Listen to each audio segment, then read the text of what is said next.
Приветствую вас на канале Книги, Истории, Факты. В этом видео я хочу рассказать о 100 самых загадочных, таинственных и странных местах на планете. Надеюсь, его просмотр будет вам не только интересен, но и полезен. Прошу вас подписаться, а также нажать на колокольчик и выбрать все уведомления. А если это видео вам понравится, прошу поставить лайк. Обращаю ваше внимание, что, как и всегда, в конце видео вас ждет очень интересный бонусный факт для всех досмотревших этот ролик до конца, который вам наверняка неизвестен.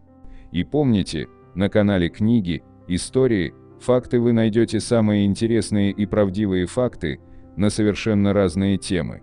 Остерегайтесь подделок. В этом видео мы хотим рассказать о 100 самых загадочных, таинственных и странных местах на планете. Это подборка для любителей природных и исторических загадок, а также для тех, кто просто ценит загадочные, таинственные и странные места. Добро пожаловать в 100 уголков планеты, заставляющих задуматься об иррациональности мира, почувствовать себя исследователем и получить дозу адреналина. Загадочные убийства и несчастные случаи, заброшенные здания и города-призраки всегда привлекают немало внимания со стороны общественности. И если скептики начинают копаться в истории и проводить собственные расследования, любители всего паранормального поспешно ссылаются на привидения и злых духов. Но некоторые места действительно окутаны тайнами, разгадать которые не под силу даже самым опытным специалистам. 1. Авертонский мост, Шотландия. Расположенный недалеко от Милтона в регионе Уэст-Данбортоншир в Шотландии, мост имеет не самую хорошую славу, ежегодно там погибает много собак.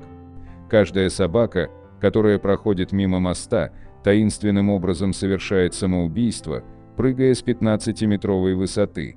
Интересен и страшен тот факт, что те животные, которые совершали прыжок и чудом оставались живы, вновь поднимались на мост и прыгали вниз. Первые случаи самоубийств были замечены еще в 1950-х. Естественно, существовали мистические версии происходящего, мол, все это происки злых духов, которые обитают в замке неподалеку. Другие считали мост границей между двумя мирами живых и мертвых. Но однажды в город приехал эксперт по поведению животных Дэвид Секстон, который установил, что земля под мостом – место пребывания большого количества мышей и норок, чья моча сильно действует на собак и кошек, отчего они бездумно бегут на запах. 2. Джазира Аль-Хамра, Объединенные Арабские Эмираты. Город был основан еще в XIV веке, а в 1968 году внезапно заброшен. Сегодня в нем все еще расположено 13 мечетей и более 300 домов. Официальная причина отъезда жителей – вполне прозрачно им предложили более выгодные условия для жизни и работы в более продвинутом городе. Но наиболее распространенная версия, естественно, связана со злыми духами, которые запугали людей. Любопытные туристы, которые решались на поездку в город-призрак, рассказывали о стонах и завываниях, доносящихся из домов. Другие говорили, что видели духов, которые появлялись в виде животных, а затем исчезали. Секрет этих странных звуков и жутких образов до сих пор не разгадан. 3. Чиони-81, Китай. Чиони – один из самых загадочных домов, расположенный в Пекине. Изначально он был построен как языковая школа, а позже преобразован в церковь. Ее последним владельцем был чиновник Китайской национальной партии. Он-то и придал зданию в стиле французского барокко устрашающий вид. После того, как мужчина оставил в этом доме свою жену и сбежал на Тайвань, через некоторое время женщина повесилась от горя. После этого инцидента 3 рабочих строителя, которые услышали в здании непонятные звуки и крики, вошли внутрь, чтобы проверить, в чем дело, но не смогли выйти наружу. Дом до сих пор вселяет страх в местных жителей, которые говорят, что в его стенах бродит злой дух. Также известно, что кроме тех несчастных 3 строителей, в Чиони-81 заходили несколько бездомных, которых больше никто не видел. 4. Отель Бэнф Спрингс, Канада. Один из крупнейших отелей в Канаде известен как отель с привидениями. И хотя он пугает туристов и местных жителей своей историей, он не теряет своей популярности в качестве курортного поселка. Пугающих инцидентов не так уж и много. Первый из них случился во время танца в бальном зале. Невеста, у которой по неосторожности воспламенилась юбка, спасаясь от огня, упала с лестницы и сломала шею. Но всему виной была лестница, которая была белого цвета и сливалась с интерьером. Второй связан с убийством семьи, которая остановилась в номере 873. После этого вход в комнату был заложен кирпичами, и больше никто туда не входил. Говорят, призраков членов погибшей семьи периодически видят в коридоре, где находится номер 873. Так что желающих поселиться на этом этаже находится очень мало. 5. Маяк Хикс-Пойнт, Австралия. Однажды Роберт Грейс Кристоферсон, смотритель маяка, внезапно исчез под покровом ночи и так и не был найден, несмотря на долгие поиски. 1-2 года спустя новый смотритель рассказал, что слышал, будто кто-то медленно поднимается вверх по лестнице. Мужчина также замечал, что пыльные дверные ручки вдруг начинали сиять чистотой. Местные уверены, это дух пропавшего Кристоферсона регулярно посещает маяк, наводит там порядок и пугает посетителей, которые все еще продолжают слышать шаги. 6. Отель Дель Коронадо, США. Расположенный в Сан-Диего, отель известен не только своими роскошными залами, множеством открытых бассейнов и необычными интерьерами номеров, но и мистическими случаями. К примеру, в 1982 году в отель пришла женщина в черном, которая при регистрации сообщила, что ждет своего мужа. Через некоторое время она была найдена мертвой на лестнице отеля, ведущей к пляжу. После трагедии персонал Дель Коронадо и постояльцы неоднократно сообщали, что видели бледнокожую женщину в черном, которая поднималась по лестнице. А электричество в комнате, в которой она жила, никогда не работает нормально. 7. Бельмес, Испания. В 1971 году жительница небольшого испанского городка Мария заметила на полу кухни пятно, которое приняло форму лица. Когда хозяйка попыталась удалить его с пола, ничего не вышло. Мария и ее муж Хуан решились на более радикальную меру. Они убрали часть пола и зацементировали это место. Прошла неделя, и пятно вновь проявилось.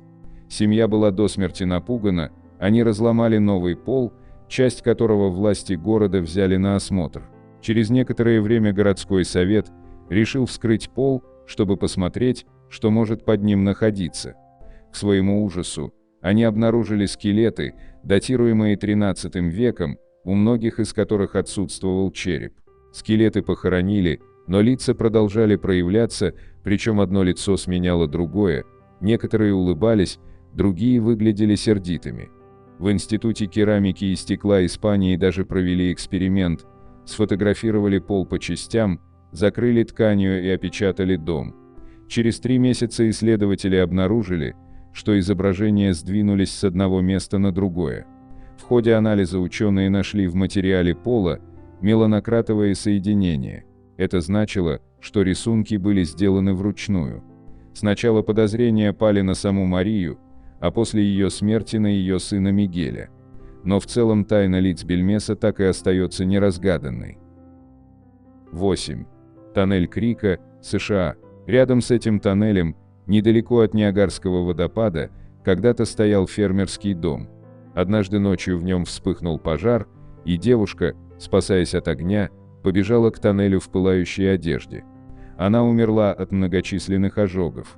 Согласно легенде, люди, которые подходили ко входу в тоннель и зажигали ночью спичку, говорили, что пламя тут же гасло, а из самого тоннеля доносился женский крик.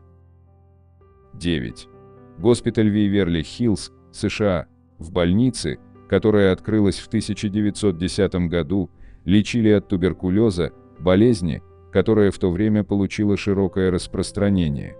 В итоге госпиталь, рассчитанный на 400 коек, старался уместить в себе в 3-4 раза больше своей вместимости. Естественно, количество пациентов и умерших быстро росло. По оценкам, в стенах Вейверли-Хиллз умерли 63 тысячи больных туберкулезом. После того, как было обнаружено более щадящее и эффективное лечение, больницу закрыли на 1 год, а затем переквалифицировали в психиатрическую. Персонал нового госпиталя пытал психически больных пациентов, а тела умерших, которые не выдержали экспериментов, сбрасывал в так называемый тоннель смерти, расположенный внутри больницы. Но на этом мрачная история не заканчивается. Через некоторое время в 502-й палате 2 медсестры покончили жизнь самоубийством. После всех этих событий в больнице замечали множество паранормальных явлений, особенно в палате 502 и злосчастном тоннеле. Посетители рассказывали, что помимо внезапных криков и стонов, чувствовали на коже прикосновения. Считается, что в больнице до сих пор бродят духи людей, умерших от туберкулеза, а также душевнобольных и медсестер. 10. Город Вулпит, Великобритания. Необычное явление произошло в британском городке еще в XII веке. Тогда в Вулпите появилось 2 зеленокожих детей. Они говорили на разных языках и ели лишь сырые бобы. Через некоторое время мальчик заболел и умер, и девочка осталась одна. Горожане обучили ее английскому языку и спросили, откуда она. Ответ девушки был довольно интересным. Она рассказала, что они с братом пришли из земли Святого Мартина подземного мира, где никогда не было солнечного света.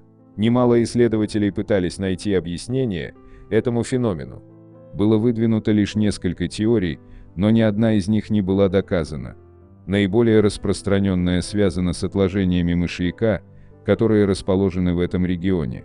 Вещество вызывает отравление, которому предшествует потеря психического равновесия и зеленоватый оттенок кожи. Более подробно про этот случай мы рассказываем в нашем видео «75 страшных и необъяснимых неразгаданных тайн мира». 11. Остров Пасхи, Чили. Этот небольшой клочок земли в Тихом океане с площадью 163,6 квадратных километра и населением около 6 тысяч человек, известен во всем мире благодаря таинственным каменным истуканам Майи. Почти 900 статуй стоят по периметру острова, словно часовые. Кто их сделал? Как перемещали многотонные глыбы? Какую функцию выполняли статуи? Европейцы не одно десятилетие ломали головы над этими вопросами. И хотя считается, что Турхиердал разгадал загадку, местные жители все равно верят, что в Маай заключена сакральная сила предков клана Хоту-Матуа. К слову, у нас есть видео, в котором, в числе прочего, рассказано о тайне острова Пасхи, его название «50 тайн мира», которые, наконец, раскрыты наукой. 12. Акигахара, Япония. Это густой лес у подножия Фудзи на острове Хонсю. Место зловещее, каменистая почва, корни деревьев оплетают скалистые обломки, стоит оглушающая тишина, не работают компасы. И хотя всем этим явлениям ученые, вроде бы, нашли объяснение, японцы верят, что в лесу живут призраки, души немощных стариков, которых в голодные времена оставляли там умирать. Поэтому днем Акигахара популярное место отдыха, а ночью пристанище самоубийц. Об этом месте написаны книги и песни, сняты фильмы, в том числе документальные. Сам этот лес появился после ужасного катаклизма. Точнее, с разрушающего извержения вулкана, чья лава образовала плато в 864 году. Его габариты примерно 40 квадратных километров. Затем на этом месте и появился лес. Он выделяется мистическим проявлением, компасы перестают в нем работать. Но пугает множество легенд о наличии демонов и призраков, что подговаривают человека совершить самоубийство. Именно эта особенность и сделала это место загадочным. Ежегодно находят от 75 до 100 трупов. Причем вариации смерти совершенно различные, но чаще всего это способ с помощью медикаментов. Множество трупов среди непроходимых зарослей из деревьев делают данный лес пугающим, но посетители находятся с разных уголков земли. Поэтому местные власти стараются контролировать данный объект. 13. Рейстрик-Плая, США. В Калифорнийском национальном парке Долина Смерти есть высохшее озеро, которое было бы заурядным, если бы не феномен, над которым ученые много лет ломают голову. По его глинистому дну движутся 30-килограммовые камни. Медленно, но без помощи живых существ. Глыбы оставляют за собой длинные неглубокие борозды. При этом траектория их движения абсолютно произвольна. Что толкает камни? Озвучивались разные версии: специфика магнитного поля, ветер, сейсмическая активность. Более подробно об этом озере мы рассказываем в видео на нашем канале «50 тайн мира», которые наконец раскрыты наукой. 14. Плато Рорайма, Бразилия, Венесуэла, Гайана. Рорайма – это гора на границе 3 стран. Но ее вершина не острый пик, а роскошная, укутанная дымкой облаков плато площадью 34 квадратных километра с уникальными растениями и живописными водопадами. Именно так Артур Конан Дойл представлял себе затерянный мир.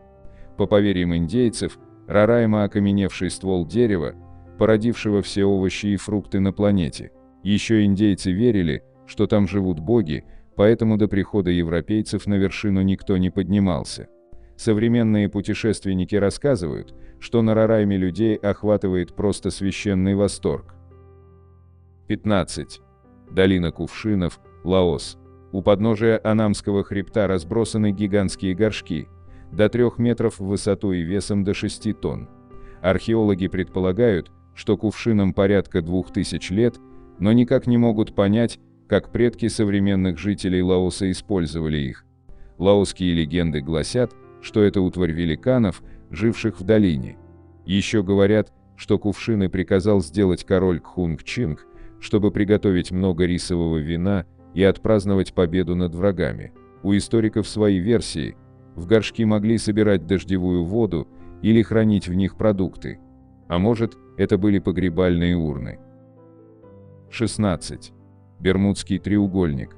В Атлантическом океане, в треугольнике между Флоридой, Бермудскими островами и Пуэрто-Рико, есть аномальная зона, где за последние 100 лет испарилось более 100 морских и воздушных судов. Самый известный случай произошел в 1945 году. 5 бомбардировщиков «Эвенджер» взлетели с базы ВМС США и исчезли. Отправившиеся на их поиски самолеты также бесследно пропали. Скептики говорят, что всему виной отмели, циклоны и штормы. Но многие склонны верить в более мистические версии, например, в похищение инопланетянами или жителями Атлантиды. Про Бермудский треугольник мы также более подробно рассказываем в нашем видео «50 тайн мира», которые наконец раскрыты наукой. 17. Шилинь, Китай. В провинции Юнань на территории в 350 квадратных километров раскинулся каменный лес. Древние скалы, пещеры, водопады и озера создают атмосферу сказочного мира. По легенде, один юноша решил спасти народ от засухи и построить плотину. Волшебник дал ему хлыст и жезл, чтобы рассекать и перемещать каменные глыбы. Но инструменты имели магическую силу лишь до рассвета. Юноша не закончил работу, и огромные монолиты так и остались разбросанными по долине. Ученые же считают, что 200 миллионов лет назад на месте каменного леса было море. Оно высохло, а поражающие величием и красотой скалы остались. 18. Башня Гластонбери, Великобритания. В английском графстве Сомерсет есть 145-метровый холм, увенчанный башней средневековой церкви святого Михаила. По легенде, там находился вход в Авалон, потусторонний мир, где рождались святые люди, сказочные существа и маги, где действуют особые законы времени и пространства. На этом холме были похоронены король Артур и его жена Гвиневра. В 1191 году монахи Гластонберийского аббатства якобы нашли саркофаги с их останками. Это не единственная легенда о холме святого Михаила и короле Артуре. Возможно, это просто мифы, но посетители достопримечательности утверждают, что у холма мощнейшая энергетика. 19. Китовая аллея, Россия. На Чукотском острове Итыгран находится древнее эскимосское святилище. В промерзший берег вкопаны огромные кости и черепа китов. Аллея открыта в 1977 году, но ее загадки до сих пор не разгаданы. Есть предположение, что в XIV веке это место использовали китобои для ритуальных встреч. Судя по множеству мясных ям, сходки сопровождались пиршествами, а отверстия в верхушках китовых столбов говорят о том, что, возможно, китобои устраивали еще и игры, подвешивая призы на кости. Но в фольклоре нет сведений о предназначении аллеи. Зато есть легенда о прошедшей там битве летающих шаманов. 20. Гейзерфлай, США. Трудно поверить, но этот фонтан, словно сошедший со страниц книги писателя-фантаста, находится не на Юпитере, не на Марсе, а на Земле, в штате Невада. Летающий гейзер извергает струи горячей воды на высоту до 15 метров, образуя вокруг себя мини-вулкан из минеральных отложений. Ученые утверждают, что примерно так выглядела поверхность нашей планеты миллионы лет назад. Гейзер расположен на территории частного ранчо, и чтобы полюбоваться им, нужно разрешение хозяина. Но туристов это не останавливает. Люди верят, что если умыться водой из гейзера, жизнь станет яркой и счастливой. 21. Ришат, Мавритания. На территории Сахары располагается исключительно редкое и неповторимое явление природы глаз Сахары, которое еще именуют око пустыни либо структура Ришат. Это фантастическое геологическое образование находится в мавританской части Сахары. Пустынные пространства кратера очень похожи на лунные рельефы, а окружающая панорама напоминает глаз человека. Внешний круг структуры имеет довольно большой диаметр, около 50 километров. Ученые до сих пор не могут прийти к единому мнению о происхождении объекта. Наиболее правдоподобная версия, выдвинутая учеными, структура Ришат образовалась в результате естественного процесса эрозии после поднятия большого участка земной коры. Это длительный процесс, возраст самого древнего кольца около 500-600 миллионов лет. Структура была сформирована постепенно, кольцо за кольцом. Также есть версия о вулканическом происхождении, о гигантском смерче и даже инопланетном вторжении.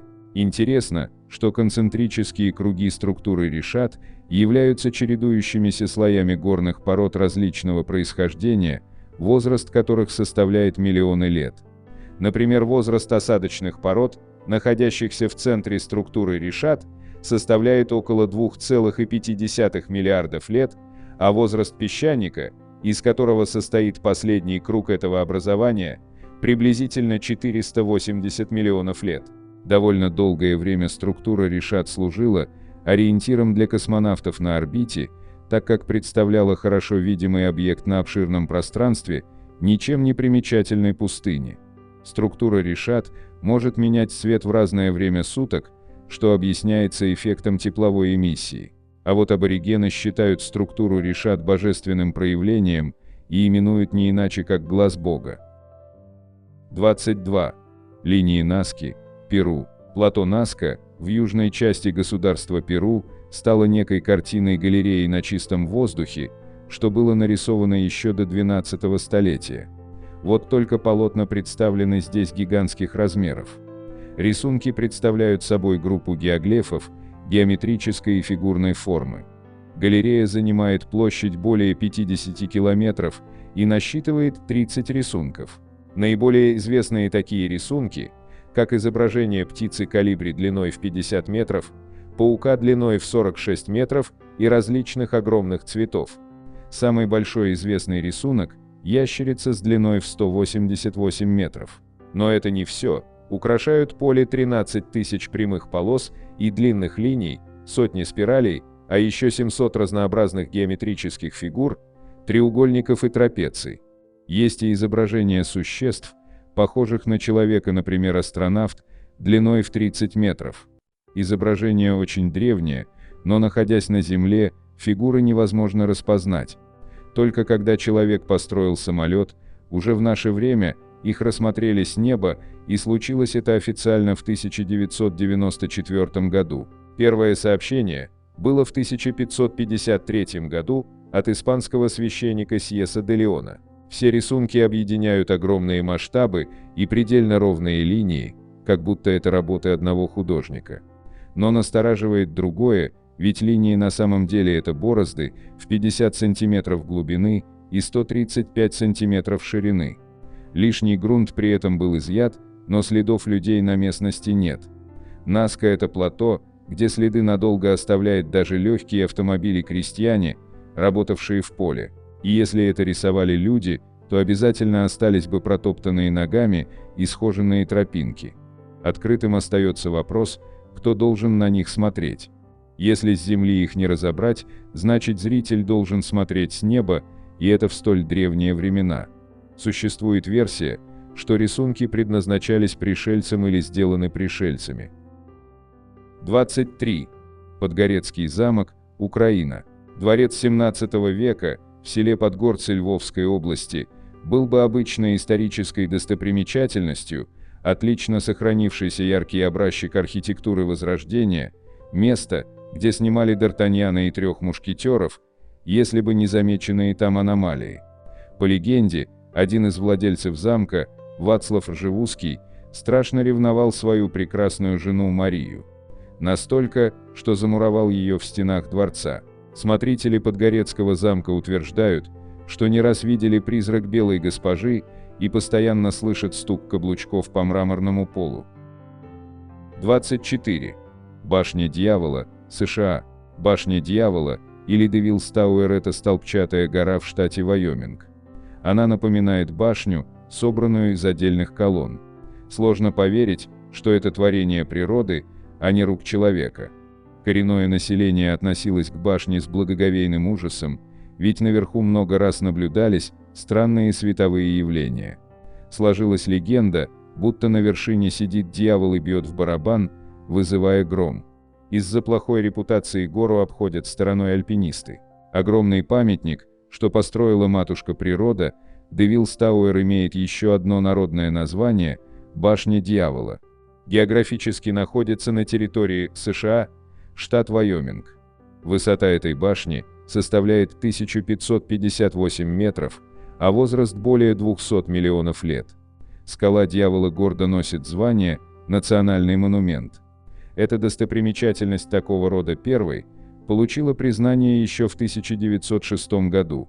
Указ подписал президент Теодор Рузвельт. Местные жители верят до сих пор, что эту скалу строил дьявол. И если присмотреться, она очень похожа на рукотворное строение. На самом деле ее построила расплавленная магма, еще миллионы лет назад, поднявшись из недр земли. У нее плоская вершина, поскольку породы в ее составе это темно-красные песчаники. Башня Дьявола – настоящая звезда экрана. Например, в своих фильмах ее снимал Стивен Спилберг, а точнее в фантастическом экшене про инопланетян «Близкие контакты третьей степени», именно там происходит встреча с пришельцами. 25. Острова Гайола, Италия. В Неаполитанском заливе, у берегов Кампании, есть два небольших острова дивной красоты. Между собой их связывает мостик. Один из них необитаем, на другом построена вилла. Но в ней никто не живет, место считается проклятым. Все его владельцы, а также некоторые члены их семей умирали при странных обстоятельствах, разорялись, попадали в тюрьмы и психиатрические лечебницы. Из-за дурной репутации у островов нет хозяина, вилла заброшена.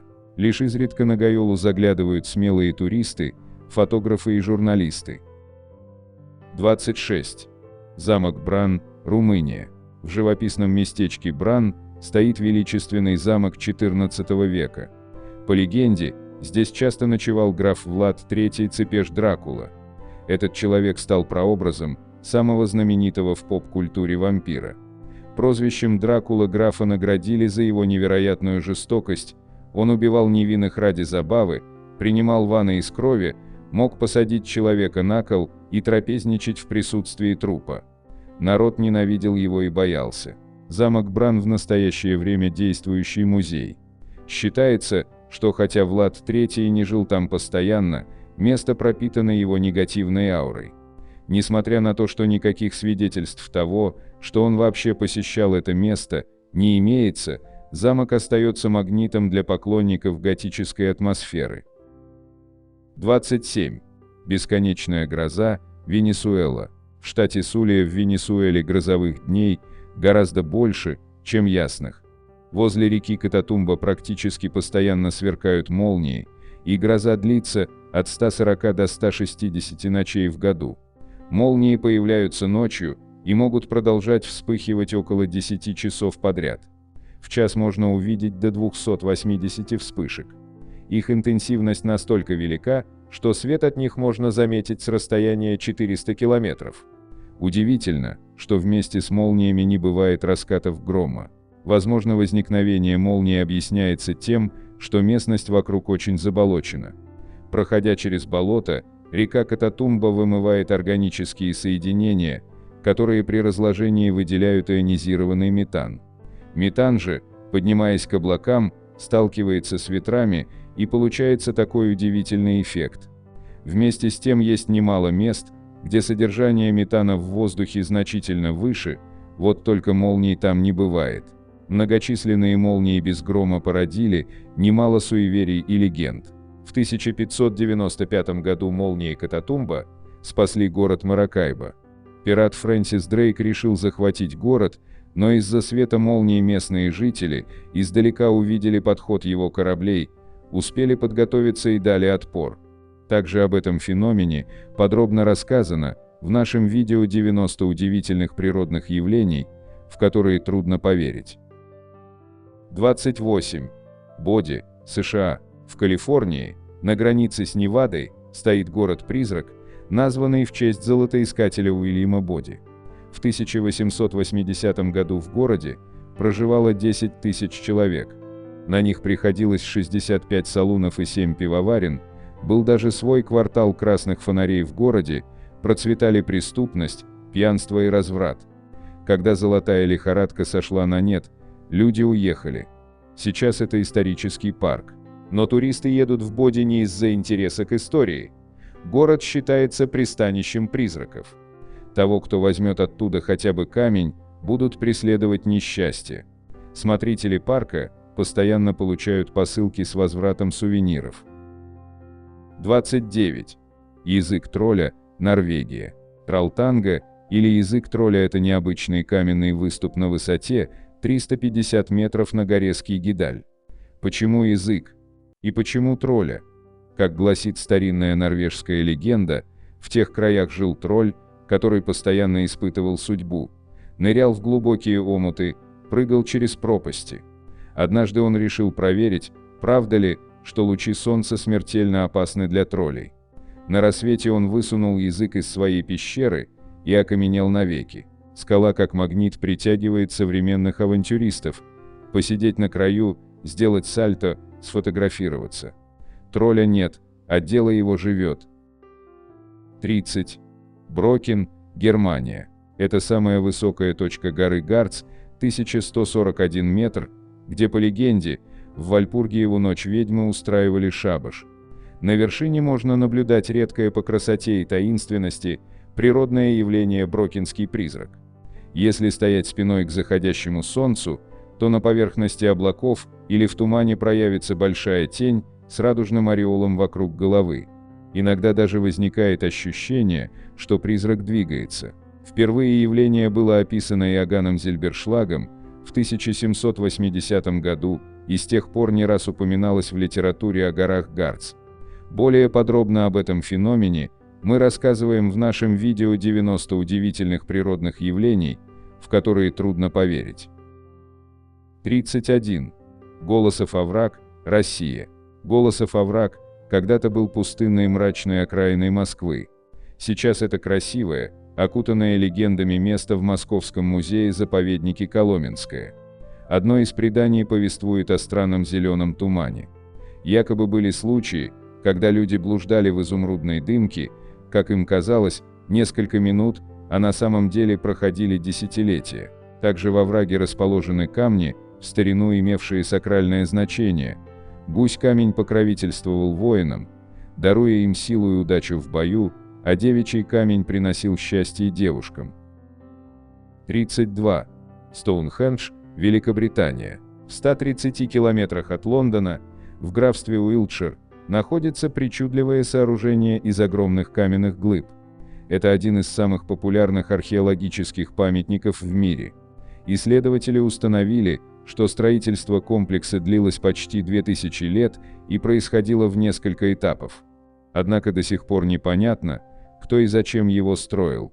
По народной легенде, огромные голубые камни обладают магической силой, а сооружение возвел волшебник по имени Мерлин. Также есть версии, что Стоунхендж – это обсерватория каменного века, святилище друидов или древняя гробница. 33. Газекский круг, Германия. Достопримечательность больше загадочная, чем мистическая. Географически находится на территории Германии, в округе Бургенланд-Крайс. Это два круга с входными воротами и рвом, диаметр которых 75 метров. Открытие этой достопримечательности состоялось только в 1991 году, а исследования и раскопки учеными университета Галли-Виттенберга были проведены уже в 2002 году. По сути, древняя находка была обнаружена совсем недавно. И, скорее всего, это древняя обсерватория. Ведь ее проходы предназначены, чтобы отмечать восход и заход Солнца, а еще зимнее солнцестояние. На территории Австрии, Германии и Хорватии находится приблизительно 250 похожих строений. По мнению ученых, Газекский круг приблизительно соорудили в 4900 году до нашей эры, и первоначально он состоял из 4 окружностей.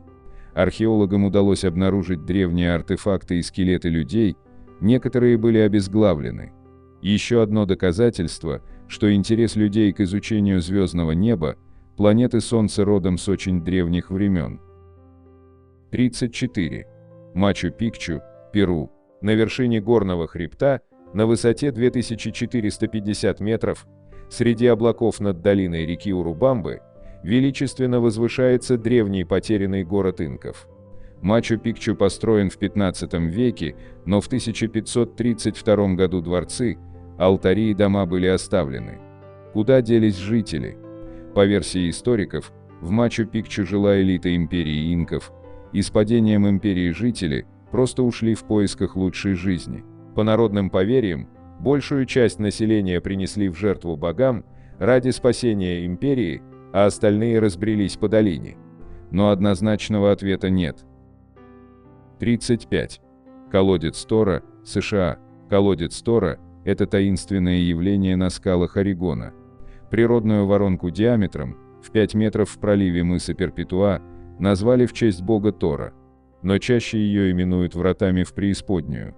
Это круглый колодец в скале, который заполняется водой из Тихого океана при каждом приливе и создает эффект, будто вода исчезает внизу. Зрелище действительно адски красивое. Во время прилива вода быстро заполняет колодец, а потом резко выстреливает вверх 6-метровым фонтаном, образуя вихрь брызг. Будто на дне живет чудовище, которое сердится на льющиеся на него потоки воды и выталкивает их обратно. Но выяснить, что на самом деле находится внутри воронки, пока не удалось, погружение туда слишком опасно. Из-за того, что это место считается опасным, его не рекомендуется посещать во время шторма или сильного прилива, когда вода может перекрыть скалу и затопить колодец. Колодец Тора является одним из многих природных чудес, которые привлекают туристов со всего мира. Хотя наука объясняет этот феномен как результат взаимодействия воды океана с подземными пещерами и грунтовыми водами, местные жители верят, что это место имеет связь с древними богами. Колодец Тора можно наблюдать только в определенное время, когда прилив достигает своей максимальной точки. Еще местные жители называют его вороньим глазом, так как вода в колодце может иметь красный цвет, напоминающий глаз птицы. Колодец находится на заливе Кук, который является частью защищенной морской зоны Орегона. Таким образом, посещение этого места регулируется законодательством и может быть запрещено в определенные периоды времени. 36. Валуны Маираки, Новая Зеландия. Огромные каменные шары диаметром до 2 метров разбросаны по пляжу Каикохи, что неподалеку от поселка Маираки. Поверхность некоторых из них абсолютно гладкая, а у других напоминает панцирь черепахи. Одни валуны целые, а другие раскололись на куски. Откуда они взялись — загадка природы. По народной версии маори, это картошка, просыпавшаяся из мифического каноэ.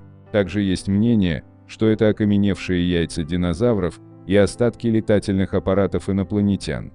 Ученые же полагают, что это геологические образования, сформировавшиеся на дне океана миллионы лет назад. Более подробно мы рассказываем об этих валунах в нашем видео «90 удивительных природных явлений», в которые трудно поверить. 37. Остров Чамп, Россия. Еще одно место с таинственными каменными шарами – остров Чамп, находящийся в центральной части земли Франца Иосифа, Архангельская область. Все побережье буквально усыпано сферообразными камнями, размером от нескольких сантиметров до 3 метров. Откуда они взялись на безлюдном острове? Есть мнение, что из-за таяния ледников камни попадали в природные бассейны и стачивались водой. Но почему только на этом острове? Среди сверхъестественных версий вмешательства инопланетян и то, что камни являются артефактами некой потерянной цивилизации. У каждого геолога, кто исследовал это явление, есть своя версия происхождения этих каменных шаров. Некоторые считают, что шары эти появились в результате омывания валунов прибрежными водами. Вот только эта версия может быть справедлива в отношении маленьких круглых камней, но никак не метровых. Никакой официальной версии их происхождения еще нет. К слову, подобные шары есть еще в некоторых уголках нашей планеты, но откуда они взялись, тоже не ясно. 38. Золотой камень, Мьянма. На краю уступа скалы Чайтие лежит гранитный валун высотой 5,5 метров и около 25 метров в обхвате. Валун вот уже несколько столетий балансирует на краю пропасти и, вопреки законам физики, не падает. По легенде, Будда подарил монаху-отшельнику прядь своих волос. Чтобы сохранить реликвию, тот положил ее под огромный камень, водруженный на скалу бирманскими духами. Камень покрыт сусальным золотом и является одной из главных буддийских святынь. Найти научное обоснование феномену пагоды Чайтие пока не удалось. Да и надо ли? 39. Белиц-Хайльштеттен, Германия. В 40 километрах от Берлина находится санаторий, считавшийся некогда лучшим в Германии. Сначала это была лечебница для туберкулезных больных, а потом военный госпиталь. В 1916 году там зализывал раны молодой солдат Адольф Гитлер. После Второй мировой войны госпиталь оказался в распоряжении советской власти. Теперь с санаторием города Белиц связано множество страшилок. Якобы там слышатся странные звуки, а в стенах здания до сих пор находят письма солдат. Домыслы и не более, вероятно. Но посетители говорят, чем дольше там находишься, тем более усталым и подавленным себя чувствуешь. 40. Мистери Спот, США. Мистери Спот переводится с английского как «загадочное место». В середине 20 века бизнесмен Джордж Прейтер решил построить дом. Выбрал место на склоне холма, купил землю, но возвести здание так и не смог. Дом выходил кривым, хотя чертежи были верны, а строители трезвы. Оказалось, на холме нарушены законы физики. Шары катятся вверх по наклонной плоскости, метла стоит без опоры, вода течет вверх, люди стоят в наклонной позиции. Ученые говорят, что это не более чем оптические иллюзии, но многие склонны видеть в происходящем мистический след. 41. Пирамида Хеопса, Египет. Самая большая и загадочная из великих египетских пирамид, расположенных на плато Гиза. Ее высота 138,8 метра из-за отсутствия в настоящее время облицовки, длина основания 230 метров. Построена в 26 веке до нашей эры. Строительство пирамиды длилось более 20 лет, были задействованы колоссальные ресурсы, 2,5 миллиона многотонных известняковых блоков, десятки тысяч рабов. Казалось бы, пирамида Хеопса изучена уже вдоль и поперек, но споры среди ученых не стихают. Как шло строительство? Как использовали это гигантское сооружение? Вопросов все еще больше, чем ответов. 42. Нью-Грейндж, Ирландия. В 40 километрах к северу от Дублина находится древнее каменное сооружение. Оно старше египетских пирамид на 700 лет. По легенде, Ньюгрейндж – это дом кельтского бога мудрости и солнца Дагды. По мнению археологов, это место служило гробницей. Также есть версия, что это одна из первых обсерваторий. Во время зимнего солнцестояния утренние лучи солнца проникают в отверстие над входом и освещают помещение изнутри. Но у исследователей пока больше вопросов, чем ответов, откуда взялись и что означают надписи на камнях, как строители добились такой точности, какие инструменты они использовали. Гробница Ньюгрейндж входит в комплекс Бруна-Бойн, который насчитывает около 40 курганов. Это мегалитическое сооружение датируется 2500 годом до нашей эры. Круглый курган географически находится на территории Ирландии. Национальный памятник расположился недалеко от Дублина, всего в 40 километров. Древнее сооружение уникально своими размерами. Высота составляет 13,5 метра, а в диаметре курган 85 метров. Внутри находится длинный 19-метровый коридор, который ведет в основную погребальную камеру. Странно то, как древние люди строили эту гробницу. Ведь только одни вертикальные монолиты в центре погребения, весом от 20 до 40 тонн. Удивляет также 6-метровый сужающийся купол внутри и четкое ориентирование туннеля на восход солнца, к юго-востоку. Хотя солнце попадает внутрь очень редко, всего 5 дней. А точнее, с 19 по 23 декабря, через 20-сантиметровое окошко над входом. Есть легенда, что это дом фей. И в мистическую ночь без времени, которую кольты считали ночью 1 ноября, эти феи покидают жилище и выходят наружу.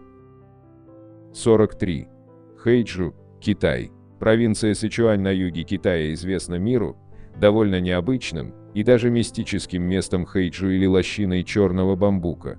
Это одна из самых мощных аномальных зон мира. Здесь при таинственных обстоятельствах случаются аварии, и в густом тумане исчезают люди. Найти объективную причину происходящего никто не может. Одни считают, что в лесу растут и перегнивают растения, выделяющие ядовитые вещества. Другие полагают, что причина странных событий в сильнейшем геомагнитном излучении. Мистики говорят, что в долине находится портал в параллельный мир. Местные обходят лощину стороной, всерьез опасаясь за свою жизнь. Это место на первых строчках в рейтинге аномальных мест на планете. Есть документальное подтверждение, что в лощине часто бесследно пропадают люди и животные. Но в лощине гибнут не только пешие люди, но и самолеты с пассажирами над ней и целые военные отряды. Погода в лощине очень нестабильная и часто изменяется. Есть вероятность, что грунты также нестойкие и постоянно проседают. Место опасное, но очень популярное среди туристов и любителей острых ощущений. Научного объяснения аномалий зоны пока нет. 44. Водопад Харстейл, США. В национальном парке Йосемити, на восточном склоне горы Эль-Капитан, находится 650-метровый водопад. Большую часть года он ничем не примечателен, но в феврале падающие потоки воды превращаются в потоки лавы.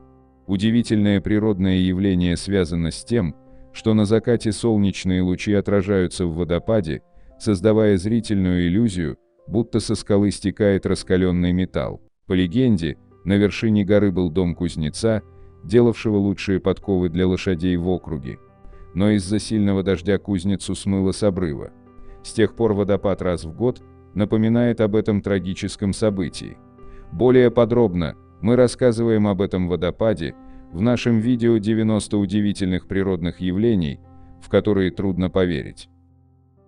45. Замок Чиллингем, Великобритания. На севере Англии, в графстве Нортумберленд, находится величественный замок XII века с дозорной башней. В свое время он имел важное стратегическое значение, но в XVII веке стал резиденцией аристократии. В его стенах разворачивались драмы и интриги, унесшие немало жизней. Возможно, поэтому в наши дни Чиллингем является самым популярным в Великобритании замком с привидениями. Их там как минимум 3. Сияющий мальчик появляется в голубых одеждах, мучитель Сейдж замечен в комнате пыток, и леди Мэри Беркли выходит из своего портрета в серой комнате. 46. Меркадо де Сонора, Мексика. Один из самых необычных рынков мира, мечта магов и медиумов любых мастей. Место, если не мистическое, то точно атмосферное, пропитанное множеством легенд. Большинство туристов заглядывает на колдовской рынок просто из любопытства.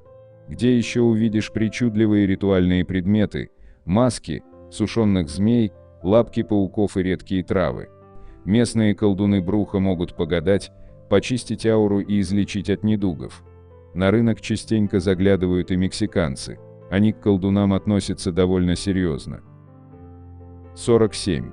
Ресторан Тис Пухуис, Бельгия. Ресторан ужасов, дом тысячи призраков. Все это о заведении Тис Пухуис в городе Тернхаут. Ресторан задумывался как аттракцион для любителей мистики. Мрачный интерьер, клубящийся по полу туман, движущиеся картины, скрипящие двери, черепа вместо тарелок, неординарное меню и официанты в роли вампиров. Поначалу черный юмор владельцев приносил успех, от клиентов не было отбоя. Но спустя несколько лет ресторан приобрел дурную славу, стали поговаривать, будто там действительно поселились призраки. Сейчас заведение заброшено, но обстановка и зловещая аура сохранились. 48. Озеро Лох-Несс, Великобритания. Огромное и красивое пресноводное озеро разлеглось на территории Шотландии и имеет протяженность в 36 километров. Большой водоем уместился в разломе Грейт Глен. Воды озера мутные и глубокие, где по легенде живет чудовище. Якобы это существо, напоминающее доисторического ящера.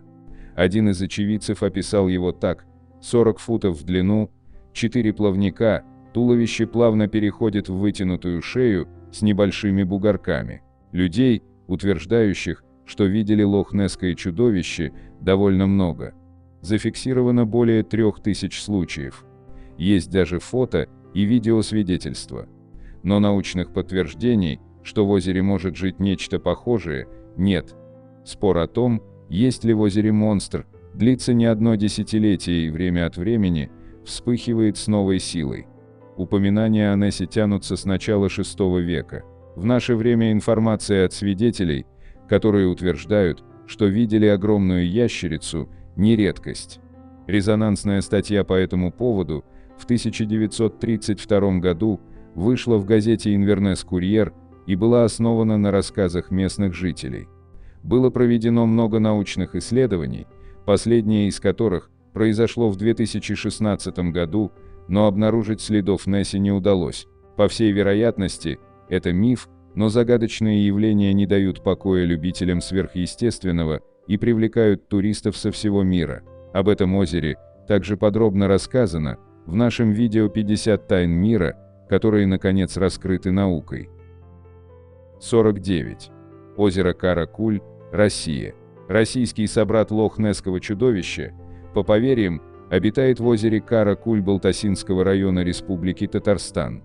Это водоем вытянутой формы, со средней глубиной 8 метров, площадью 1,6 гектара. В переводе с татарского «Каракуль» означает «черное озеро». Считается, что раньше водоем окружал густой лес, из-за чего вода казалась черной. У местных жителей есть легенда об экоподобной водной змее Суугезе. Если она показалась людям, жди беды, пожара или голода. Документальных свидетельств присутствия чудовища в озере нет. Но суеверные люди предпочитают обходить его стороной. 50. Озеро Хилиер, Австралия. Озеро окружено эвкалиптовым лесом, а от океана его отделяет узкая полоска земли. Но главная особенность озера в том, что оно розовое. Причина столь необычного цвета воды не разгадана. Предполагалось, что дело в специфических водорослях, но это не подтвердилось. Зато есть красивая легенда, будто покалеченный, но выживший в кораблекрушении моряк попал на необитаемый остров. Он мучился от боли и голода и просил неба об избавлении, пока, наконец, из леса не вышел человек с кувшинами молока и крови. Он вылил их в озеро, и оно приобрело розовый цвет. Моряк окунулся в алую воду и избавился от боли и голода. Навсегда. Более подробно Мы рассказываем об этом озере в нашем видео 90 удивительных природных явлений, в которые трудно поверить. 51. Хвитсеркюр, Исландия. Это 15-метровая скала на восточном берегу полуострова Ватнснес. По форме она напоминает пьющего воду дракона. Но по народным поверьям, это тролль, который вышел к солнцу и обратился в камень. Ученые же полагают, что Хвитсеркюр – это остатки древнего вулкана, размытого солеными водами и разрушенного холодными ветрами. Чтобы море окончательно не разрушило фигуру, ее основания укрепили бетоном. Люди со всех концов света приезжают полюбоваться этой скалой, а иногда наблюдаемое там северное сияние придает ей дополнительную загадочность. 52. Маньпупунер, Россия. Другие названия – столбы выветривания и мансийские болваны. Это горные останцы высотой от 30 до 42 метров на территории Печора-Илычского заповедника. Считается, что 200 миллионов лет назад на этом месте были высокие горы, но из-за снега, мороза и ветров от них остались лишь небольшие столбы. С ними связано множество легенд. По одной из них, вождь племени великанов хотел жениться на дочери вождя племени Манси. Получив отказ, великан напал на селение. Хорошо, что вовремя подоспел брат красавицы, он спас деревню, обратив великанов в камни при помощи волшебного щита. 53. Санжи, Тайвань. Санжи должен был стать городом будущего. Элитный жилой комплекс состоит из футуристических домов, формой напоминающих летающие тарелки. В каждую из тарелок ведет изящная лестница, а спуститься со второго этажа, по задумке архитекторов, можно прямо в океан или бассейн по водной горке. На строительство были выделены огромные деньги. Но компания, строившая Санжи, разорилась, а несчастные случаи на стройке породили недобрые слухи. Комплекс достроили, но реклама уже не смогла изменить славу проклятого места. Город заброшен. Власти хотели снести его, но местные жители против. Они верят, что Санжи – пристанище потерянных душ. 54. Поющий бархан, Казахстан. Неподалеку от Алма-Аты находится 3-километровый бархан высотой 150 метров. С него открывается красивый вид на реку Или и фиолетовые горы. В сухую погоду бархан издает мелодичные звуки, словно орган. По одной из легенд, в бархан обернулся бродивший по свету и строивший людям козни шайтан. По другой версии, в песках похоронен Чингис-хан и его соратники. Бархан поет, когда душа хана, изнемогая от душевных мук, рассказывает потомкам о своих подвигах. Примечательно, что бархан не кочует по равнине, а тысячелетия стоит на месте, несмотря на зыбкость песка и сильные ветры.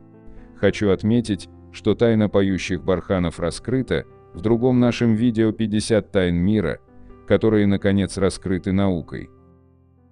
55. Зона молчания, Мексика. Аномальная пустыня на границе штатов Дуранго, Чиуауа и Коауила, где невозможен прием и регистрация радио и звуковых сигналов. Там глохнут приемники, не работает компас и останавливаются часы. Ученые несколько раз пытались установить причину аномалий, но их выводы сводятся примерно к следующему. Нечто подавляет радиоволны. С зоной, также прозванной морем Тетис в честь древнего океана, связано множество таинственных происшествий, от исчезновений самолетов и падения ракет до свидетельств о странных путниках, оставляющих за собой выжженную траву, и приземлении НЛО. 56.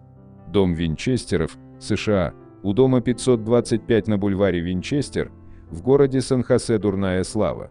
На 3 этажах умещаются 160 комнат, 6 кухонь, 2 подвала, 10 тысяч окон и 2000 дверей. При этом многие двери ведут в тупик, ступеньки уходят в потолок, а окна в пол. Не дом, а лабиринт. Создала это архитектурное чудо Сара Винчестер. Ее свекор делал оружие, за что, по мнению женщины, на их род было наложено проклятие. По совету медиума она построила дом для душ людей, чьи жизни забрали изобретения старика Винчестера. По слухам, в доме 525 в самом деле поселились привидения. но и без них мрачная планировка вызывает у посетителей мороз по коже. 57.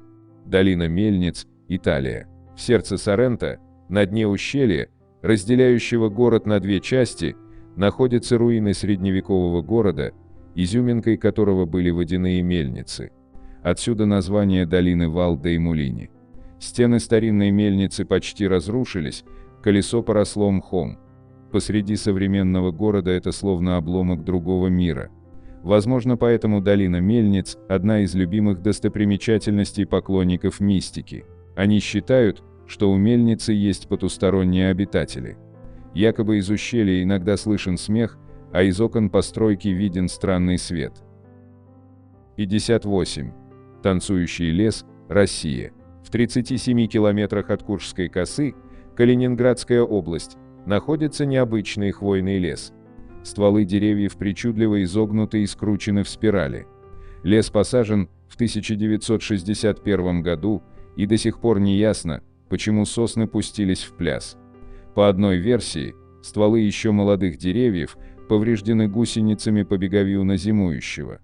По другой, причина кроется в геомагнитном воздействии тектонической трещины. Уфологи видят во всем вмешательство инопланетного разума. В 2006 году в лесу посадили новые деревья, чтобы посмотреть, погнутся ли они, пока саженцы растут прямо. 59. Плакли, Великобритания. Это место в английском графстве Кент, где, согласно легенде, обитает не менее дюжины призраков.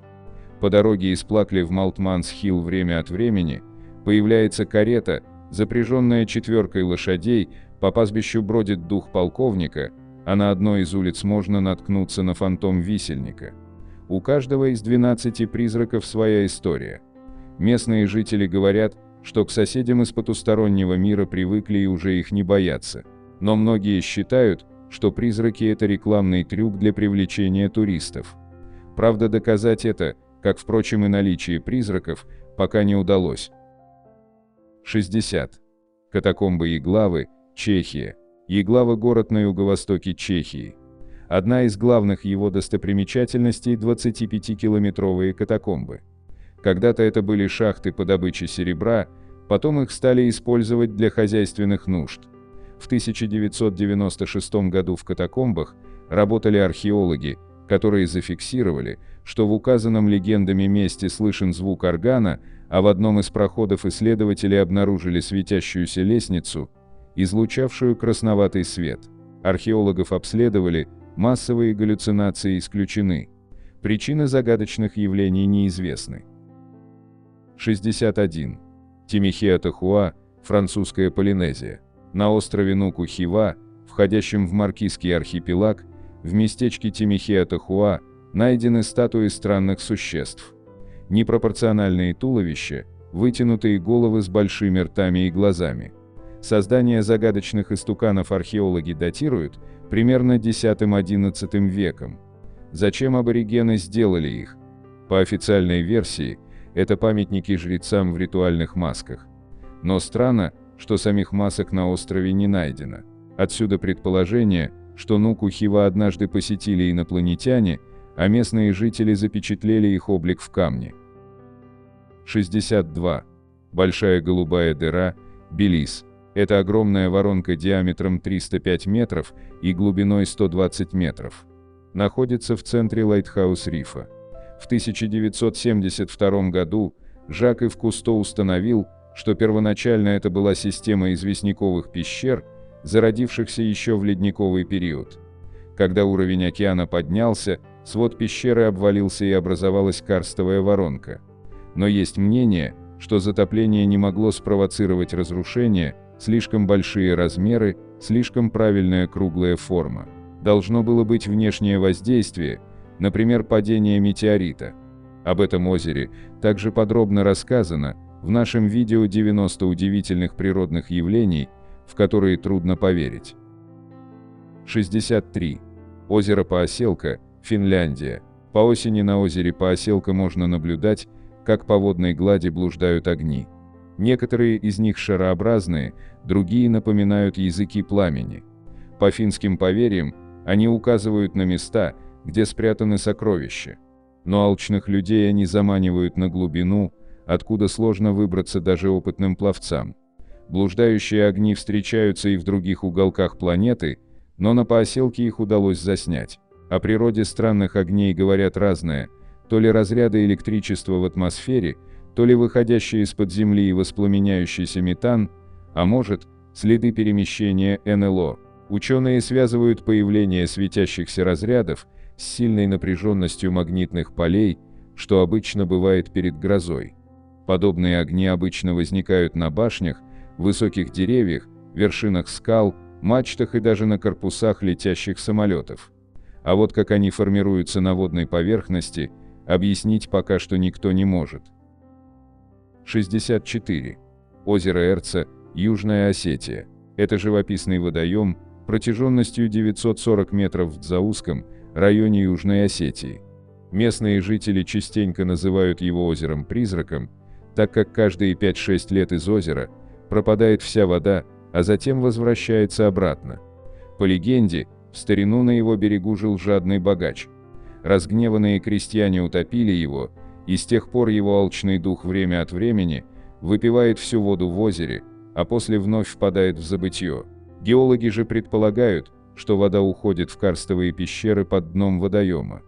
У уфологов своя версия, будто под озером находится база инопланетян. 65. Шичен, Китай.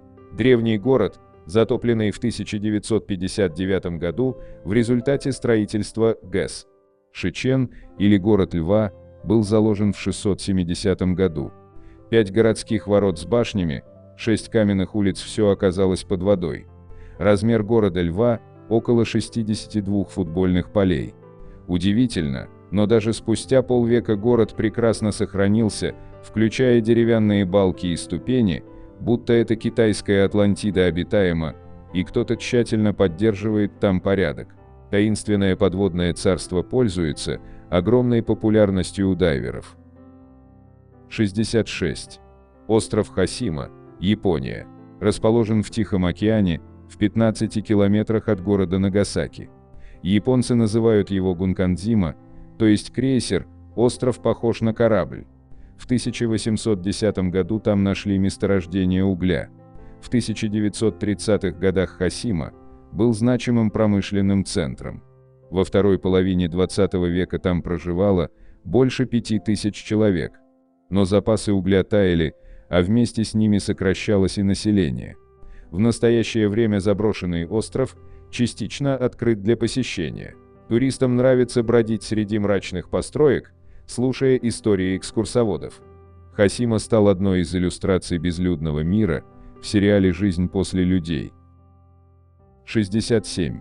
Амурские столбы, Россия. Памятник природы в 134 километрах от Комсомольска-на-Амуре, воспетый в сказаниях.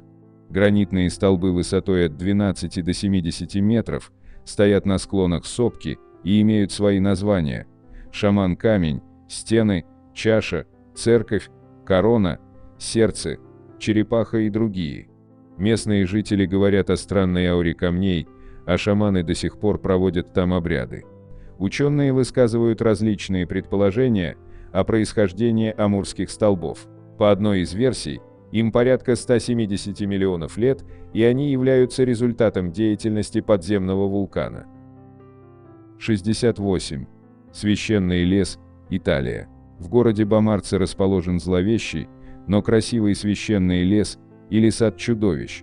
В парке около 30 вдохновленных мифологией скульптур и фантастических построек, поросших мхом.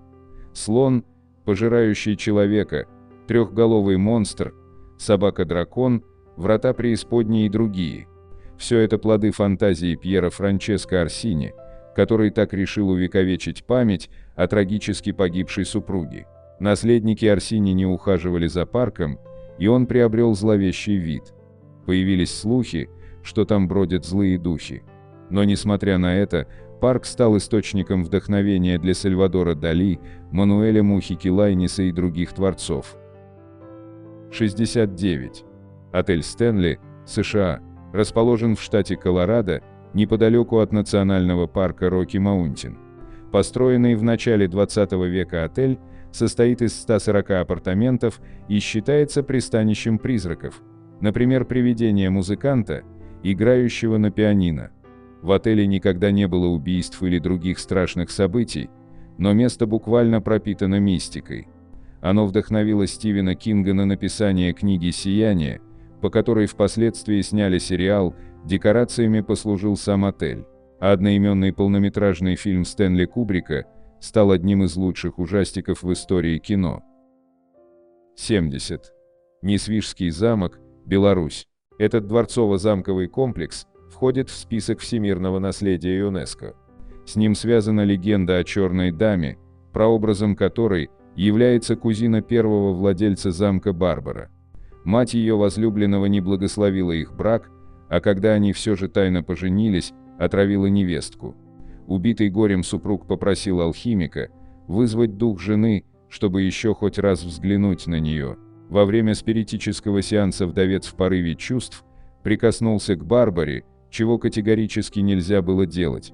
С тех пор ее призрак якобы обитает в стенах Несвижского замка. 71. Теотиуакан, Мексика. Теотиуакан в переводе означает «город богов». Это таинственное место находится в 50 километрах от Мехико. Сейчас город безлюден, но когда-то его населяло более 200 тысяч человек. Поражает планировка, правильные линии улиц образуют кварталы и при этом строго перпендикулярны главному проспекту. В центре города огромная площадь с массивными пирамидами на платформах. Теотиуакан строился по тщательно продуманному плану и процветал. Но в VII веке его забросили. Почему, неясно. То ли из-за иноземного вторжения, то ли из-за народного восстания. 72. Берег скелетов, Намибия. Посреди песчаных дюн национального парка полуразрушенные корабли кажутся фантомами. Но это реальные суда, попавшие некогда в шторм и пришвартовавшиеся к берегу, чтобы переждать бурю. Из-за движущихся песков корабли оказывались отрезанными от воды, часто на довольно большом расстоянии от океана. Один из самых известных пленников загадочного берега, пароход Эдуард Болин, обретший свое последнее пристанище около 2 веков назад. Южная часть берега скелетов открыта для посещений и вызывает огромный интерес у любителей мистики. 73. Остров Кукол, Мексика. Остров Кукол лежит между знаменитыми каналами Хочимика, неподалеку от Мехико.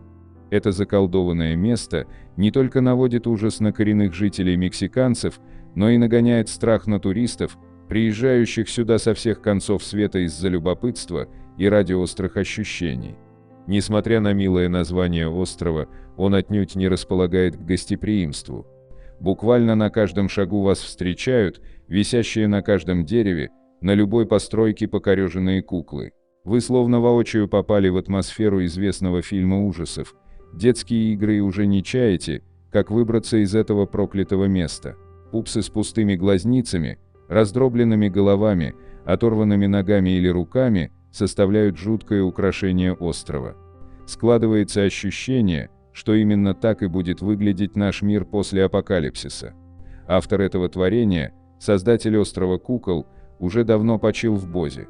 Но до сих пор простые мексиканцы, при упоминании имени Джулиана Сантаны Барреры, заметно бледнеют и читают молитвы. Этот отшельник фанатично в течение 50 лет собирал разбитых кукол, чтобы соорудить на острове жуткую галерею. Когда-то Баррера имел семью, приличную работу и ничем не выделялся среди других. Все решил трагичный случай. Однажды на его глазах в канале утонула маленькая девочка. После этого события его стал преследовать призрак умершего ребенка. Чтобы задобрить дух девочки, Джулиан, поставив крест на прежней жизни, удалился от мира сего с одной целью – создать остров Кукол. И надо сказать, это у него получилось. Но на этом Баррера не остановился. Словно нечистая сила водила за собой Барреру, он думал лишь об одном – как увеличить и без того огромную коллекцию разбитых и уродливых кукол. Джулиан жил в шалаше, питался рыбой, пойманной в канале, выращивал овощи и фрукты. Иногда приезжал племянник, забирал урожай, чтобы потом обменять в городе на кукол. жизнь отшельника-импровизатора оборвалась трагично. По странному совпадению он утонул в том же канале, где погибла маленькая девочка. Видимо, Баррири так и не удалось поладить с ее духом, а племянник Джулиана стал владельцем острова кукол и зарабатывает на жуткой коллекции своего дяди немалые деньги. Это место по-прежнему всех пугает, и любопытно, что еще никто из режиссеров не попытался снять картину на его фоне. 74. Колонна Чандрагупты, Индия. Железная 7-метровая колонна, входящая в архитектурный ансамбль Кутб-Минара. Это одна из главных достопримечательностей Дели. Ее уникальность в том, что за столетия она почти не подверглась коррозии. Высказывались предположения, что причиной тому особый металл и благоприятный климат. По еще одной версии, колонна сохранилась из-за масел, которыми обтирали ее паломники. Более подробно про эту колонну мы рассказываем в нашем видео «50 тайн мира», которые, наконец, раскрыты наукой. 75. Квартира Булгакова, Россия. В 50-й квартире дома 10 по Большой Садовой располагается музей Михаила Булгакова. Писатель жил там с 1921 по 1924 год, и считается, что именно это место стало прообразом квартиры, где в романе «Мастер и Маргарита» проходил бал сатаны. Вся парадная исписана строчками из романа. Посетители погружаются в атмосферу мистики, даже не переступив порог. Есть городская легенда, будто безлунными ночами из нехорошей квартиры слышатся звуки пианино, а в ее окнах мелькают странные силуэты. Поэтому музей посещают не только поклонники литератора, но и любители мистики, уверенные, что Воланд, Кот-бегемот и другие персонажи вовсе не вымысел. 76. Кипящая река Шанай-Темпишка, Перу. Горячими источниками уже никого не удивишь, а вот целая река с кипящей водой вызывает недоумение уже много лет. В Перу в притоке Амазонки протекает 6 километров настоящего кипятка, река глубиной около 6 метров. Температура воды достигает 100 градусов Цельсия. Для сравнения, температура горячего чая или кофе составляет примерно 60 градусов Цельсия. Местные жители называют реку Шанай-Темпишка, что в переводе означает «нагретое жаром солнце». Животные, случайно оказавшись в реке, моментально гибнут. А среди микроорганизмов, которые водятся на берегах, есть неизвестные ранее науке виды, устойчивые к температурам, при которых гибнут все другие бактерии. Чтобы нагреть водоем до таких температур, требуется источник тепла с большим количеством энергии. Но ближайший действующий вулкан находится почти в 700 километрах от русла реки, поэтому происхождение горячих источников, которые могут питать Шанай-Темпишку, до сих пор вызывает замешательство у исследователей. 77. Светящиеся в небе огни. В Норвегии в долине Хисдален жители регулярно наблюдают в небе необычные огни разных цветов и размеров. Они то проносятся по небу и исчезают, то хаотично передвигаются с места на место, а иногда просто остаются на месте в течение нескольких часов. Свет от них настолько яркий, что нередко даже мешает спать жителям городка. Ученые исключают теорию о том, что свет может исходить от зданий, самолетов или других транспортных средств. Известно, что огни не издают никаких звуков, кажутся прохладными и не оставляют на земле следов от ожогов, в отличие от шаровой молнии. Кроме того, при контакте с землей они стерилизуют почву, убивая бактерии. По мнению исследователей, загадочные огни могут быть вызваны присутствием в долине меди, серы и цинка, благодаря которым она является своего рода большой природной батареей. Также есть вероятность, что это местная шаровая молния, которая возникает здесь не во время грозы, а при любой погоде, благодаря особенной геологии региона. Есть еще немало теорий, но до сих пор ни одна из них до конца не доказана. 78. Сонная деревня. С 2013 года в Казахстане в деревне Калачи стали происходить странные вещи с местными жителями. Ни с того ни с сего у людей наблюдались сонливость, потеря памяти и даже галлюцинации. Засыпали местные жители буквально на ходу, где бы они в тот момент ни находились, на работе, на улице, в школе, дома и так далее. Сон мог длиться от нескольких часов до недели. А проснувшись, люди рассказывали, что это было больше похоже на галлюцинации, чем на сон. Казалось, что они были в сознании, их мозг работал, но пошевелить частями тела было просто невозможно. То есть ни мозг, ни организм не отдыхали во время этого сна. Проводилось множество исследований, но истинную причину установить так и не смогли. Полностью были исключены инфекционные и бактериальные факторы, радиационный фон в деревне также в норме. Стоял вопрос о переселении людей, но не все жители захотели покидать родное село. Вероятнее всего, причина сонной болезни заключалась в расположенных в нескольких километрах от деревни урановых шахтах, ставших источником угарного газа, от которого людей и клонило в сон. Но так это или нет, доподлинно неизвестно. Тем не менее, с 2016 года ни одного случая сонной болезни в деревне больше зарегистрировано не было. 79. Пещера Мавили, Румыния. В Румынии есть пещера, которой около 5 миллионов лет. На глубине 18 метров, на территории, чья общая площадь составляет 1200 квадратных метров, в полной изоляции от внешних условий, существует целый мир, аналогов которому нет нигде.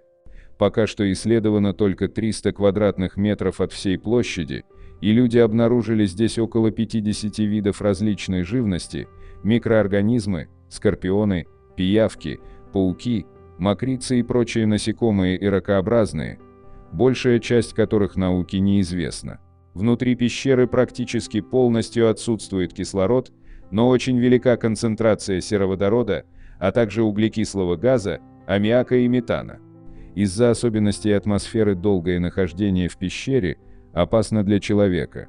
До сих пор непонятно, по каким причинам пещера оказалась наглухо закрыта от всего мира.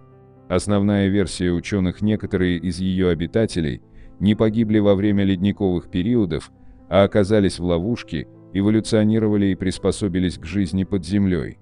Установлено, что пещера была полностью изолирована последние 500 тысяч лет, а предки всех видов живности в ней обитали в тропическом климате, который царил в Румынии миллионы лет назад. 80. Водопад в никуда на реке Брюль, США. Удивительный водопад находится на реке Брюль в Миннесоте. Строго говоря, это два водопада, которые разделены массивной скалой. С правым водопадом все понятно, потоки воды стекают в озеро. А вот левый, западный водопад сформирован в виде каменного колодца, куда с 3-метровой высоты падают потоки воды, которые затем бесследно исчезают. И называется он «Чайник дьявола». Каменная раковина никогда не переполняется, и кажется, будто водопад наполняет какой-то бездонный резервуар. Ученые не раз пытались определить места, где вода опять выходит на сушу, бросая внутрь водопада разнообразные предметы, выливая большие объемы окрашенной жидкости. Однако ни один из брошенных предметов так и не выплыл ниже по течению. Вероятнее всего, вода попадает обратно в реку Брюль. Эксперты измеряли поток воды перед водопадом и в сотни метров от него, и показания практически совпали. Возможно, вода выходит где-то из-под земли, однако для этого необходимы условия, которые обеспечат свободный проход потока реки. И если бы такое было возможно, проход уже давно был бы засорен песком, камнями, бревнами или ветками. Да и куда делись предметы, сброшенные в каменный выступ, пока что выяснить никому не удалось. 81. Улуру, Австралия. Скала Улуру, также известная как Эрс-Рок, находится в национальном парке Улуру-Ката-Тьюта на северной территории Австралии. На протяжении многих веков монолит из песчаника не только поражает путешественников неповторимым цветом, но и является священным местом для аборигенов Анангу, которые верят в то, что Улуру возвели непосредственно их предки-создатели мира. Ученые предполагают, что монолит начал формироваться около 550 миллионов лет назад, а столетия эрозии и складчатости образовали его характерную овальную форму.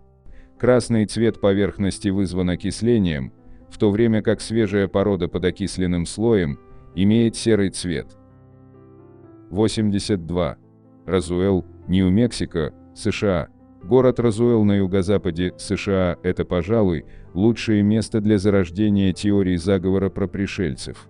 Небольшой город штата Нью-Мексико попал в заголовки газет, когда в 1947 году рабочий ранчо заявил, что наткнулся на обломки крушения летающей тарелки. Этому быстро нашли объяснение. Разбилось не НЛО, а метеозонд, но слухи так никуда и не исчезли. 83. Лес Хоя-Бачу, Румыния. Практически любой лес может казаться жутким, когда вокруг никого нет, а деревья окутаны туманом. Но лес Хоя-Бачу подчеркивает странность кривыми деревьями, которые извиваются, словно застыли в танце. Легенды повествуют о встречах с инопланетянами и исчезновении людей в лесу, из-за этого его окрестили Бермудским треугольником Румынии. Самая большая загадка – это поляна, центральная зона, где ничего не растет, и никто до сих пор не знает почему. 84. Зона 51. Невада, США.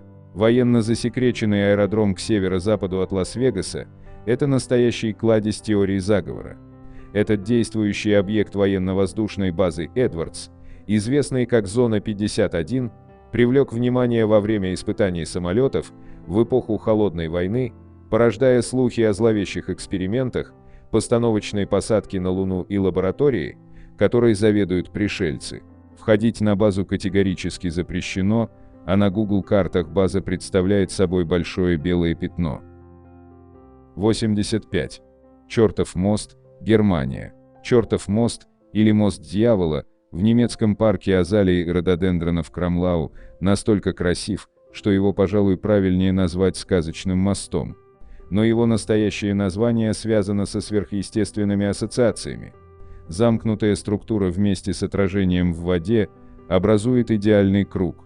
Это хитроумный инженерный трюк, который многие считают чем-то потусторонним.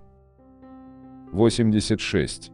Необычное мексиканское поселение или граница двух миров Чивинда, Мексика.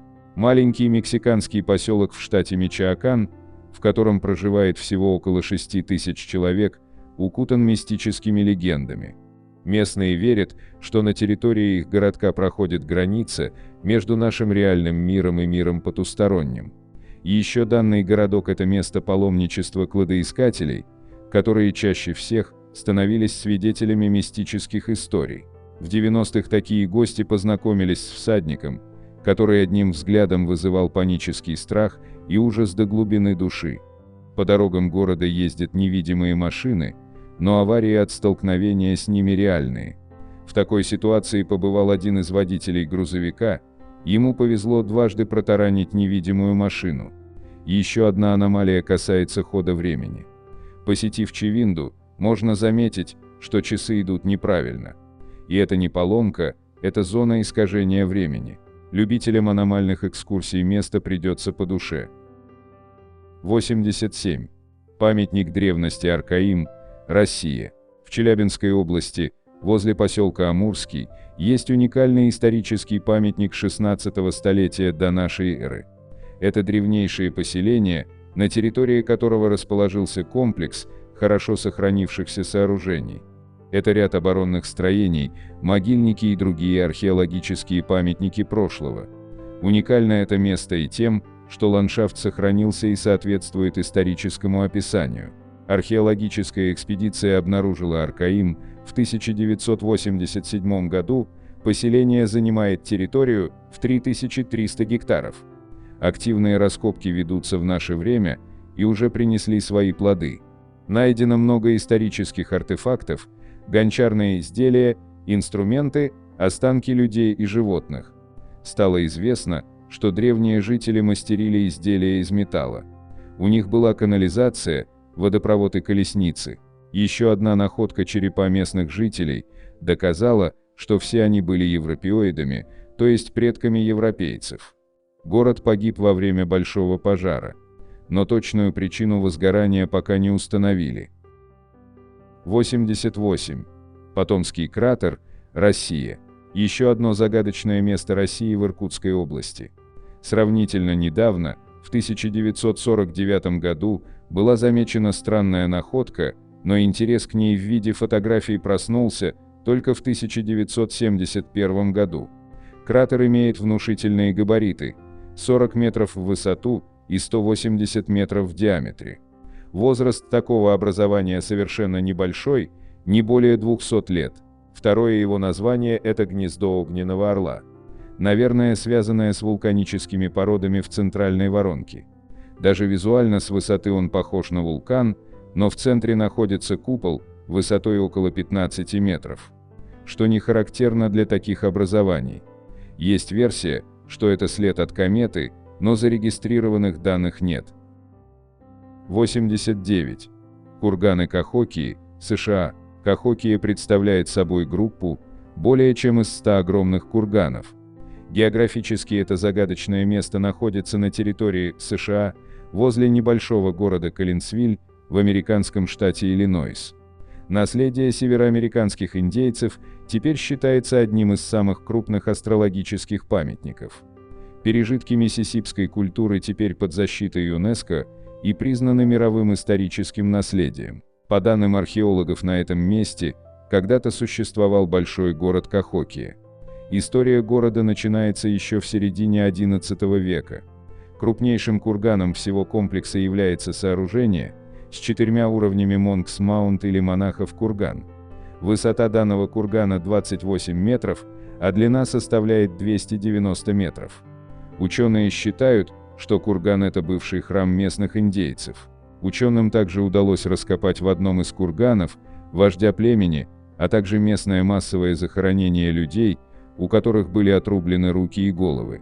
Скорее всего, это павшие герои жертвоприношений богам. Неизвестные точные данные количества местных жителей, они оставили после себя много загадок и мало артефактов, керамики и других предметов жизнедеятельности. Исследователи говорят о цифрах 8 или 40 тысяч кахокийцев. Поселение в один момент стало безлюдным, причина этого достоверно неизвестна. 90. Ступеньки или мост для гигантов, Ирландия. Уникальная памятка природы, географически находится на территории Ирландии, в ее северной части вблизи от деревни Бушмилса. Это природное сооружение состоит из базальтовых ступенек или колонн, всего которых около 40 тысяч.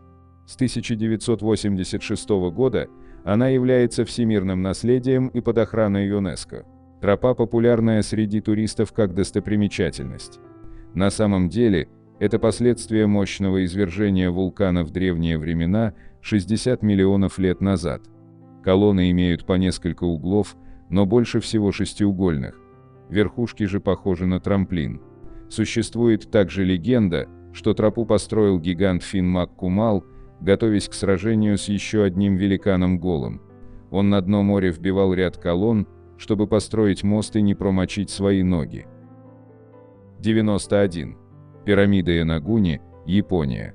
Вблизи обычного японского острова Янагуни, а точнее в глубинах вод возле острова, обнаружили сооружение в форме пирамиды возрастом от 10 до 16 тысяч лет. Загадкой является уже то, как она там оказалась. На 5-метровой глубине находится образование из камней, определенно напоминающие ступенчатую пирамиду, что найдено дайверами в 1986 году. Пирамида имела 5 этажей и высоту в 42 метра. Спор о происхождении объекта возник из-за его правильных форм, которые могли получиться от рук человека. Но ученые, исследовавшие пирамиду, в 1997 году сделали вывод, что строение природного характера и его основа – это камень-песчаник, который может растекаться и мог образовать фигуры геометрического характера. Правда, ученые также высказали предположение, что частичная обработка руками человека присутствует на гранях объекта. Следующая группа ученых сделала иные выводы, предположив, что человек построил всю пирамиду. Есть теория, что этот участок дна когда-то был сушей и просто оказался затоплен океаном около 10 тысяч лет назад. 92. Кратер Дарваза или вход в ад, Туркменистан. Кратер Дарваза – это уникальная достопримечательность, которая получилась почти случайно. Туркменистан может похвастаться большим запасом природного газа. Если быть точнее, то он на 2-м месте в мире. В 1971 году возле небольшой деревушки Дарваза учеными СССР проводились бурильные работы. Так и было обнаружено очень большое скопление газа под землей, где есть некая пустота. В нее с успехом провалилось оборудование ученых, к счастью, сами работники остались целы. Работы были приостановлены, ведь газ мог взорваться, а гибели местных жителей было бы не избежать. Геологи предложили поджечь газ. По их теории, пожар должен был гореть пару дней, но запас оказался огромным и горит до сих пор, поражая многочисленных туристов. Местных жителей в деревне нет, она снесена еще в 2004 году. А сам кратер Дарваза, диаметром в 60 метров и глубиной до 20 метров, собирает аншлаги приезжих. Из-за многочисленных огненных факелов внутри кратера он получил название «Врата в ад». Также об этом месте мы рассказываем в нашем видео 90 удивительных природных явлений, в которые трудно поверить. 93. Плавающий остров, Аргентина. Один из самых необычных объектов на Земле – это плавающий остров Глаз. Он имеет форму круга, площадь которого составляет около 120 метров, а вокруг него расположены болотные заросли. Но самое удивительное заключается в том, что этот остров плавает по поверхности воды, перемещаясь на несколько метров в день. Ученые до сих пор не могут объяснить, почему остров движется, но есть несколько гипотез. Одна из них заключается в том, что глаз – это результат действия газов, выделяющихся из глубин Земли. Другая гипотеза – это действие водной вихревой системы, которая сдвигает остров. Однако все эти теории не имеют научного подтверждения, и многие люди продолжают считать плавающий остров Глаз загадочным и мистическим объектом. Туристы из разных уголков мира приезжают в Аргентину, чтобы увидеть этот феномен своими глазами и ощутить тайну, которая до сих пор остается неразгаданной. Плавающий остров известен не только своими загадочными перемещениями, но и странным внешним видом.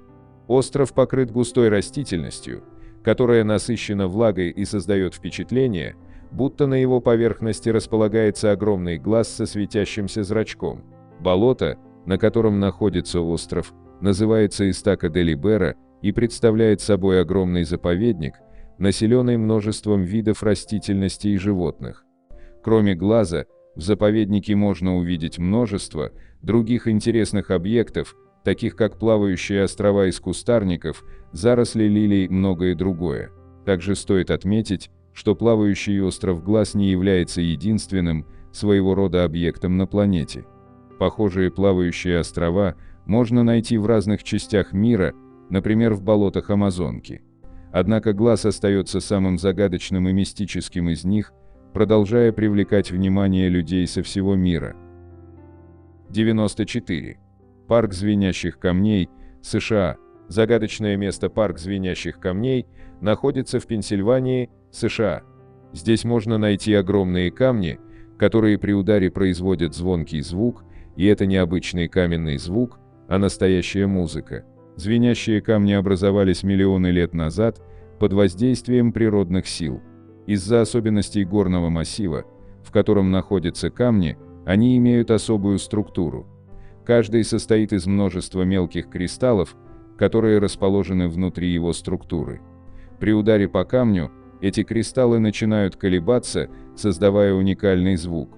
Ученые до сих пор не могут точно объяснить, почему камни производят звук, но существует несколько гипотез. Одна из них заключается в том, что звук возникает из-за особенностей структуры камней, другая – в том, что звенящие камни содержат минералы, которые реагируют на удары. Парк звенящих камней является популярным местом для туристов и любителей необычных явлений. Здесь можно не только послушать звонкий звук, но и погулять по живописной природе, насладиться красотой горных пейзажей и посмотреть на местных обитателей, оленей, белок и других животных. 95. Окаменелый колодец, Англия. Окаменелый колодец был обнаружен в 1871 году в Северном Йоркшире, в Англии, когда рабочие, работавшие в каменоломне, наткнулись на странный объект. Они обнаружили, что это был колодец, который вырезали из одного большого куска песчаника. Колодец был обнаружен на глубине около 30 метров под землей, и его возраст оценивается примерно в 150-200 миллионов лет. Однако наиболее загадочным является то, что он был вырезан из одного куска камня, и это заставляет ученых задаваться вопросом о том, как это могло произойти. Существует гипотеза, что колодец был вырезан искусственным путем, возможно, с помощью древних инструментов, которые были доступны только очень продвинутой цивилизации. Однако такая гипотеза вызывает еще больше вопросов, так как на момент, когда колодец был вырезан, на Земле не существовало цивилизации, способной выполнить такую работу. Другая гипотеза заключается в том, что колодец был создан некими древними существами, которые обитали на Земле много лет назад. Однако ученые не могут подтвердить эту гипотезу научными методами. Окаменелый колодец вызывает интерес и своим внутренним устройством. Он имеет форму цилиндра и глубину более 9 метров. Внутри есть два отверстия, которые имеют одинаковый диаметр и расположены на одинаковом расстоянии друг от друга. Они находятся на стенке колодца на высоте около 7 метров от его дна. Существует гипотеза о том, что эти отверстия были созданы для того, чтобы вода могла попадать в колодец. 96. Хамберстоун и Ланория, Чили. В 1872 году эти два городка в чилийской пустыне были переполнены работниками соляных шахт. Во времена Великой депрессии производство разрушилось, и города остались заброшенными. В 60-е годы 20 века тут уже никто не жил. Местные жители отказываются гулять по улицам заброшенных городков. Ходят слухи, что в ночи там бродят души мертвых. Есть легенда, что жители никогда по-настоящему не покидали домов. Можно не обращать внимания на слухи про призраков, но есть и кое-что более пугающее: большая часть могил раскопана и видны скелеты. Люди уверены, что мертвые ходят по ночам из-за того, что расхитители могил нарушили их отдых. Даже при свете дня некоторые слышат здесь голоса и детский смех. 97. Озеро Анджекуни, Канада. Как может целая деревня со всеми жителями просто исчезнуть без следа? В 1930 году охотник Джо Лабель отправился в индейскую деревню у озера Анджекуни. Когда он добрался до нее, он увидел, что место совершенно безлюдное. Люди оставили еду, оружие и одежду.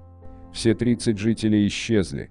Лабель сообщил об этом полиции, но индейцев так и не нашли. Самая странная часть произошедшего в том, что собаки, которые жили в этой деревне, были найдены замороженными до смерти, они были голодными, но вокруг было полно еды. По сей день нет четкого объяснения тому, что произошло. Если, конечно, вы не верите в инопланетян. Некоторые считают, что индейцев похитили они. 98. Ранчо Бигелоу, США. Последними владельцами дома были Терри и Гвен Шерман. Они столкнулись с таким количеством паранормальных событий, что просто сбежали с ранчо. К примеру, 10 коров просто исчезли без следа, над домом были замечены крупные сияющие сферы, в воздухе появлялись двери, 3 собаки пропали, а на месте, где их видели в последний раз, заметили огромное пятно, как от пожара. Удивительно, но все погибшие животные, найденные у ранчо, не проливали и капли крови. У трупов были удалены скелеты, но на земле не было и следа. 99. Ридл Хаус, США. В этом доме случилось множество трагедий. К примеру, один из работников совершил самоубийство. Жители слышали странные голоса и звуки. Дом был заброшен. Когда рабочие снова вернулись, они заметили странные происшествия. Окна открывались сами, а инструменты включались без причины.